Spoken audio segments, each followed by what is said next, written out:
પરવાનગી ના આપવાની કોશિશ કરી જે કાર્યક્રમને સરકારે દબાવવાની કોશિશ કરી હતી તેને વિશ્વ આદિવાસી દિવસની તાપી જિલ્લા કક્ષાની ઉજવણીમાં સોનગઢ ખાતે હજારોનું માનવ મહેરામણ ઉમટી પડ્યું।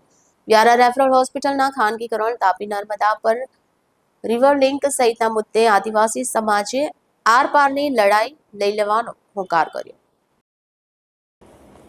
9 ઓગસ્ટ એટલે વિશ્વ આદિવાસી દિવસ વર્ષ 1982માં સંયુક્ત રાષ્ટ્ર સંઘ દ્વારા એક સમિતિની રચના કરવામાં આવી, જેની પ્રથમ બેઠક એ જ વર્ષની 9 ઓગસ્ટે મળી।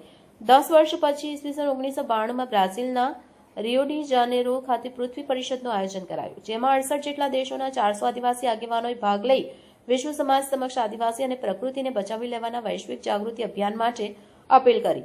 તેના અનુસંધાને યુએનઓના 11મા અધિવેશનમાં વર્ષને વિશ્વ આદિવાસી વર્ષ તરીકે જાહેર કર્યું અને સંયુક્ત રાષ્ટ્ર સંઘની પ્રથમ બેઠક 9 ઓગસ્ટે મળી હોવાથી વર્ષ 1993થી દર વર્ષની 9 ઓગસ્ટને વિશ્વ આદિવાસી દિન તરીકે ઉજવવાની ઘોષણા કરી। વિશ્વ આદિવાસી દિને તેમનામાં ઇતિહાસ પર એક નજર કરી તો આદિવાસીઓના પ્રશ્નોથી વાકેફ થઈ તેમના ગૌરવ અને રક્ષણ માટે પ્રતિબદ્ધતા આવે તથા જળ, જંગલ, જમીન અને પૃથ્વી ઉપરના માનવ જીવન, સૃષ્ટિ, પશુ પંખી અને પ્રકૃતિના સંરક્ષણ માટે વિશ્વ આદિવાસી દિનની ઉજવણી કરાય છે।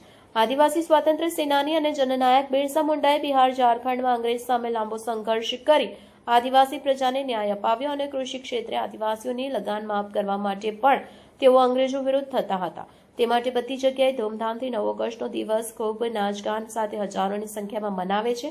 આજ રોજ પણ તાપીમાં સોનગઢમાં ખૂબ ધૂમધામથી સોનગઢ કોલેજથી બેન્ડ સાથે નાચગાન સાથે સમગ્ર આદિવાસી સમાજ હજારોની સંખ્યામાં એકતા સાથે બિરસા મુંડા ચોક બસ સ્ટોપ પર આવે છે અને એમની પ્રતિમાને પુષ્પકુંજ ચડાવ્યા અને સાથે જ રેહાનાબેન અને અન્ય આગેવાનોની હાજરીમાં આજના દિવસની ઉજવણી કરવામાં આવી। ત્યારે યુસુફભાઈ ગામિત શું કહે છે જાણીએ।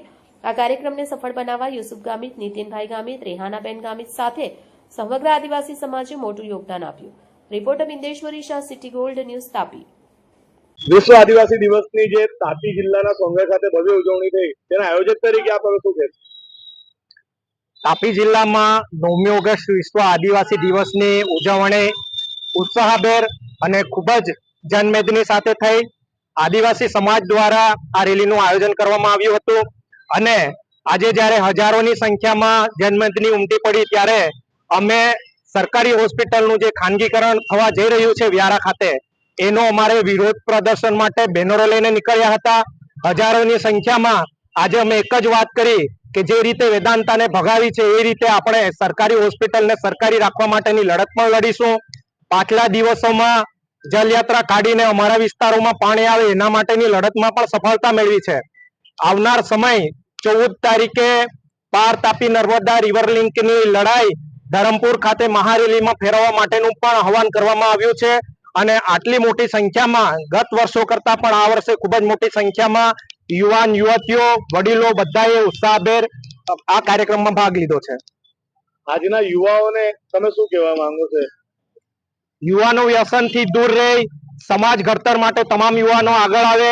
આજે ટોકરવા ખાતે પણ બિરસા મુંડાના સ્ટેચ્યુનું સ્થાપન કરવામાં આવ્યું અને ત્યારે પણ તે જ કીધું કે બિરસા મુંડા જળ, જંગલ અને જમીન માટે લડતા, શિક્ષણ માટે લડતા। યુવાનો તમે પણ જળ, જંગલ અને જમીન માટે આપણે બધા એક થઈને લડીશું। જે રીતે આજે જનમેદની બતાવી છે એવી જ રીતે આવનાર દિવસમાં સરકારી હોસ્પિટલને જો સરકાર ખાનગીકરણ કરશે તો એ આજે અમે ટેલર બતાવ્યું છે, પિક્ચર હજુ બાકી છે।